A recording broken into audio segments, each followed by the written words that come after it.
compelled to create a permanent armaments industry of vast proportions. Added to this, 3.5 million men and women are directly engaged in the defense establishment. The junction of an immense military establishment and a large arms industry is new in the American experience.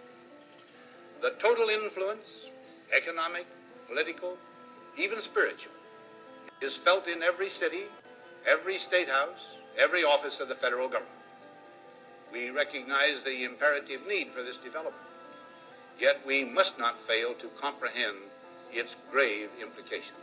They come here because we're occupying their country, just as we would object if they occupied our country.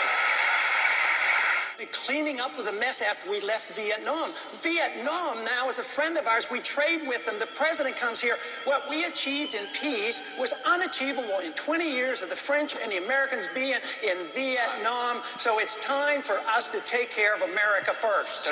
I want to trade with people, talk with people, travel, but I don't want to send our troops overseas using force to tell them how to live. We would object to it here, and they're going to object to us over there.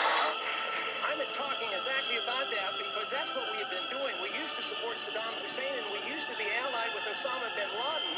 And what I want to do is stop that. Who are our friends one day turn out to be our enemies. Right now, we finally got rid of Saddam Hussein. And what are we doing now? We're rearming the Sunnis, the old henchmen of Saddam Hussein. He thinks we should be there for 100 years if necessary. How can he commit the young people of this world 5 more generations to be in Iraq if it's necessary? I say it's time to come home. Senator McCain, Our toil, resources, and livelihood are all involved. So is the very structure of our society. In the councils of government, we must guard against the acquisition of unwarranted influence, whether sought or unsought, by the military-industrial complex. Let me see if I get this right. We need to borrow $10 billion from China, and then we give it to Musharraf, who's a military dictator who overthrew an elected government, and then we go to war, we lose all these lives promoting democracy in Iraq. I mean, what's going on here? Potential for the disastrous rise of misplaced power exists and will persist.